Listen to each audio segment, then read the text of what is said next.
শীতের ভাপা পুলি পিঠার আয়োজনে আজকে তৈরি করছি ভাপা পিঠা।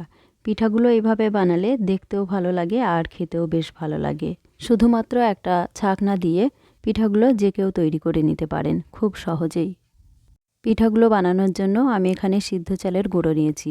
সিদ্ধ চাল ধুয়ে 2 ঘন্টা জলে ভিজিয়ে রেখেছিলাম। তারপর জলটা ঝরিয়ে মিক্সিতে ব্লেন্ড করে নিয়েছি। এখন চালের গুঁড়োর সাথে হাফ চা চামচ লবণ দিয়ে দিলাম। লবণটা ভালো করে মিশিয়ে নিয়ে অল্প অল্প করে জল দিয়ে মিশিয়ে নিতে হবে। জলটা একবারে দেওয়া যাবে না, অল্প অল্প করে দেব আর চালের গুঁড়োর সাথে এভাবে মিশিয়ে নিতে হবে যাতে চালের গুঁড়োটা বেশ ভেজা ভেজা হয়ে যায়। এখন চালের গুঁড়োটা চেক করে নিতে হবে। হাত দিয়ে মুঠো বাঁধার পর আলতো করে চাপ দিলে বা ফেলে দিলে ভাঙবে না, আবার একটু জোরে চাপ দিলেই ভেঙে যাবে। চালের গুঁড়োটা এইরকমভাবে রেডি করে নিতে হবে। এখন চালের গুঁড়োতে যে গোটা গোটা দেলা আছে ওটা হাতের তালু দিয়ে ঘষে নিতে হবে, আর তা না হলে একটা ছাকনা দিয়ে চেলে নিতে হবে যাতে চালের গুঁড়োতে কোনো দেলা না থাকে। এইভাবে হাত দিয়ে একটু ঘষে ঘষে চেলে নিতে হবে। এইভাবে চালের গুঁড়োটা রেডি করে না নিলে কিন্তু পিঠাগুলো পারফেক্ট হবে না। আমি সবটা চালের গুঁড়ো এভাবে চেলে নিয়েছি। এখন ছোট ছোট সাদা কাপড় নিয়েছি, একটু জল দিয়ে ভিজিয়ে নিতে হবে। ভালো করে ভিজিয়ে নেওয়া হয়ে গেলে জলটা নিংড়ে নেব। আর চেষ্টা করবেন এরকম সাদা কাপড় ব্যবহার করতে, এতে করে পিঠার গায়ে রং লেগে যাওয়ার কোনো সম্ভাবনা থাকে না। ভাপা পিঠাগুলো আরও টেস্টি করার জন্য একটু নারকেল কোরানো আর খেজুর গুড়ের পাটালি নিয়েছি। এইরকম ছোট ছোট বাটি নিয়েছি পিঠাগুলো সাজানোর জন্য। এখন আলতো হাতে চালের গুঁড়ো বাটির উপর দিয়ে দিচ্ছি। বেশি চাপাচাপি করা যাবে না, জাস্ট এইভাবে দিয়ে দেব। অর্ধেকটা পরিমাণ দেওয়া হয়ে গেলে অল্প একটু নারকেল কোরানো দিয়ে দেব। তবে নারকেল কোরানো বা পাটালি না দিয়েও কিন্তু ভাপা পিঠাগুলো বানিয়ে নিতে পারেন। এখন একটু খেজুর গুড়ের পাটালি দিয়ে দিচ্ছি। এরপর আবারও নারকেল কোরানো দিয়ে দেব। গুড়টা ছোট ছোট করে ছুরি দিয়ে কেটেও নিতে পারেন, আবার গ্রেটার দিয়ে গ্রেট করেও নিতে পারেন। আর এই পাটালি বা নারকেল কোরানো আপনারা আপনাদের পছন্দ মতো কমিয়ে বাড়িয়ে নিতে পারেন। কেউ যদি একটু বেশি মিষ্টি পছন্দ করেন তাহলে পাটালিটা আর একটু বেশি করে দিতে পারেন। উপর দিয়ে আবারও চালের গুঁড়োটা ছড়িয়ে দিলাম।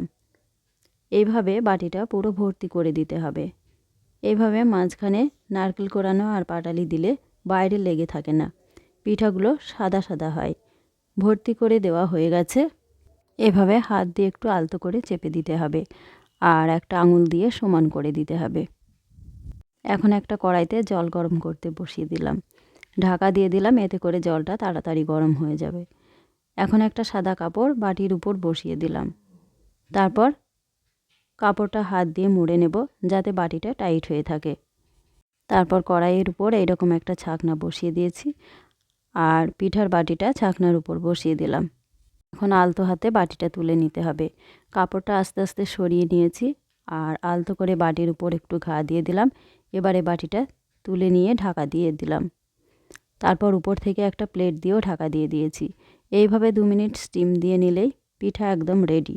পিঠা হতে হতে আমি আরও একটা বাটি রেডি করে নিচ্ছি। পিঠা একবার বানানোর পরে কাপড়টা জলে ধুয়ে নিতে হবে। সেক্ষেত্রে কাপড় দুটোও ব্যবহার করতে পারেন, তাহলে আর বসে থাকতে হবে না। একটা স্টিম হতে হতে আরও একটা রেডি হয়ে যাবে। আর আমার কাছে এরকম 2টো ছাকনা ছিল, তাই আগেই ছাকনার উপর বসিয়ে দিলাম। এতে করে হাতে তাত লাগারও কোনো সম্ভাবনা থাকে না, আবার পিঠাগুলোও খুব তাড়াতাড়ি হয়ে যায়। বাটিটা তুলে নিয়েছি আর কাপড়টা দিয়ে ভালো করে ঢেকে দিচ্ছি। তারপর সরাসরি প্যানের উপর বসিয়ে দিলাম। তারপর একটা ঢাকা দিয়ে ঢেকে দিয়েছিলাম। এখন ঢাকা খুলে একটু চেক করে নিচ্ছি। পিঠা রেডি হয়ে গেছে। এখন নামিয়ে নেব আর একইভাবে সবগুলো পিঠা বানিয়ে নিতে হবে। এখন একটা প্লেটে তুলে নেব। এভাবে খুব সহজে যে কেউ ভাপা পিঠা বানিয়ে নিতে পারেন। কত সুন্দরভাবে পিঠাটা উঠে এলো আর স্ট্রেনারের উপর দেওয়ার জন্য খুব সুন্দর একটা ডিজাইনও হয়ে গেছে। শীতের সন্ধ্যায় এরকম গরম গরম ভাপা পিঠা থাকলে তো আর কথাই হবে না। দেখেই বুঝতে পারছেন পিঠাগুলো কত সুন্দর হয়েছে। এখন একটা ভেঙে ভিতরটাও দেখিয়ে দিচ্ছি। আশা করি ভাপা পিঠার রেসিপিটি আপনাদের ভালো লেগেছে। ভালো লাগলে প্লিজ লাইক, কমেন্ট ও শেয়ার করুন আর আমার ছোট্ট চ্যানেলটা সাবস্ক্রাইব করুন।